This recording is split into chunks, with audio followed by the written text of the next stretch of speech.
예 주님, 오 주님, 오 주님, 주여 새롭게 하여 주시옵소서. 주여 영적 각성 일어나게 하여 주시옵소서. 하나님 영적인 변화가 있게 하여 주시옵소서. 하나님 머리가 아닌 마음으로 깨달아하는 변화가 있게 하여 주시옵소서. 하나님 통곡하며 애통하며 하나님 앞에 엎드려지는 하나님 영적 각성이 하나님 나라 민족하고 교회 가운데 이루어질 수 있도록 주여 일하여 주시옵소서. 오 주님 역사하여 주시옵소서. 오 주님 새롭게 하여 주시옵소서. 성령님 운행하여 주시옵소서.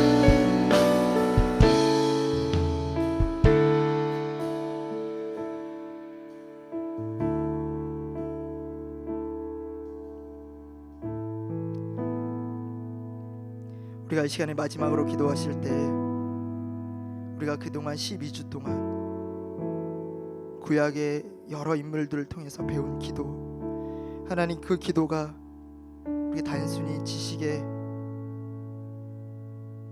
머물러 있지 않고 우리 일상의 고백이 되게 하여 주셔서 하나님 이 고백을 주님 앞에 드릴 때마다 때로는 누구를 중보하며 때로는 자신의 죄를 주님 앞에 토로하며 때로는 이해할 수 없음에 하나님 앞에 그 마음을 쏟아놓으며 나아갈 때 하나님을 대면하는 시간, 하나님을 더 깊이 알아가는 시간, 날마다 살아계신 하나님을 배우며 그 하나님을 알아가는 기쁨을 누려가는 하나님 우리의 모든 삶이 되어질 수 있도록 주여 역사하여 주시옵소서. 하나님 이 기도를 우리 마음에 품기를 주님 소망합니다. 머리에 새기는 것이 아니라 마음과 입술에 새기기를 원합니다. 하나님 이 기도의 능력을 매일매일 체험하는 하나님 우리 모두가 되게 하여 주시옵소서. 우리 다시 한 번 더 주님 앞에 우리의 자신을 위하여서 기도하며 나아가도록 하겠습니다. 기도하겠습니다. 하나님 아버지, 하나님 12주 동안 하나님 이 기도에 대해서 가르쳐 주심에 감사드립니다. 하나님 이 기도가 하나님 단순히 우리의 지식에 머물러 있는 것이 아니라 하나님 우리의 날마다 일상의 고백이 되게 하여 주시옵소서.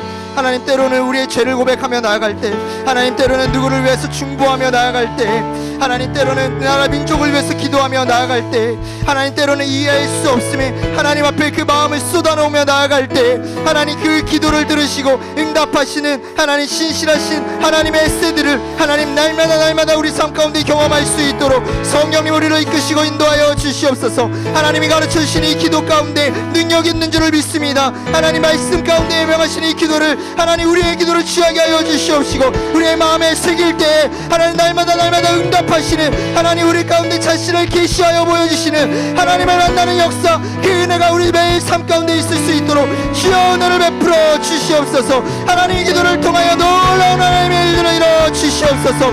주여 우리의 기도가 바뀌기를 주님 소망합니다. 하나님 우리의 육체, 우리의 이성에 하나님 그런 틀에 갇혀진 기도가 아니라 하나님 전능하신 하나님 앞에 그 하나님 무엇이든지 가능하신 하나님 어떤 일들 하실 수 있는 하나님 앞에 하나님 우리의 모든 간구의 고백을 올려드리며 그 하나님의 뜻을 구하며 하나님 그 마음에 하나님 우리의 마음을 아파하며 하나님의 온전하신 뜻을 따라서 하나님 나라를 구하며 나아가는 우리의 삶이 되어질 수 있도록 주여 역사하여 주시옵소서. 하나님 그 기도가 우리의 영을 살리게 하여 주시옵시고 하나님 그 기도가 우리 교회를 살리게 하여 주시옵시고 하나님 그 기도를 우리 가정을 살리게 하여 주시옵시고 하나님 그 기도를 우리에게 맡겨주신 영혼들을 살리게 하여 주시옵시고 하나님 그 기도를 통하여서 하나님 이 나라 민족이 살아나게 하여 주시옵소서. 하나님 마지막 때 우리에게 있어야 될 것이 무엇인지를 기도를 통하여 가르쳐 주신 주님, 하나님 늘 기도의 삶을 살아갈 수 있는 하나님 우리가 되어질 수 있도록 하나님 인도하여 주시옵소서. 주시옵소서. 때로는 묵상 가운데, 때로는 침묵 가운데, 때로는 말씀을 또 대하는 가운데서라도, 하나님 찬양 가운데서라도 늘 하나님을 고백하는 우리의 삶이 되게 하여 주시옵시고, 늘 하나님 품에 나아가는 우리의 삶이 되게 하여 주시옵시고, 기도가 우리의 호흡이 되어질 수 있도록 성령님 도와주시옵소서. 성령님 우리를 새롭게 하여 주시옵소서. 성령님 우리를 하나님 새롭게 하여 주시옵소서. 하나님 기도의 영이 하나님 우리 가운데 충만케 하여 주시옵소서. 하나님 기도할 수 있는 은혜를 부어 주시옵소서. 주님 역사하여 주시옵소서. 주님이라여 주시옵소서. 주님 새롭게 하여 주시옵소서.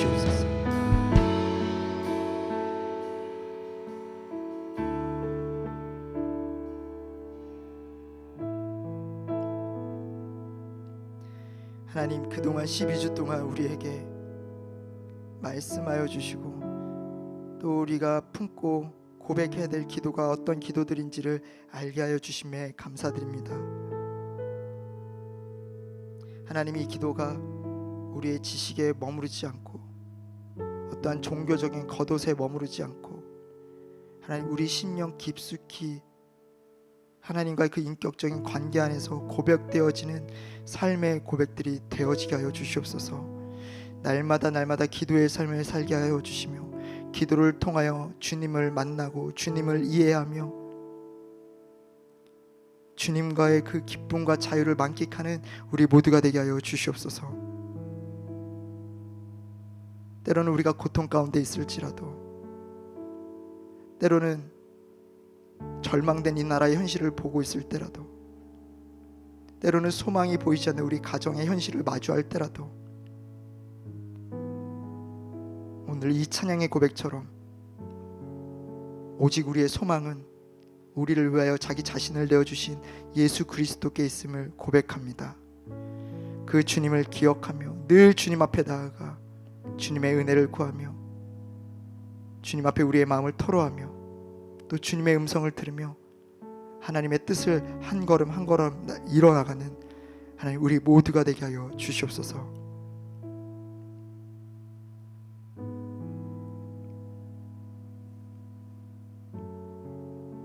하나님, 부족한 종이 주의 말씀을 들고 섰습니다.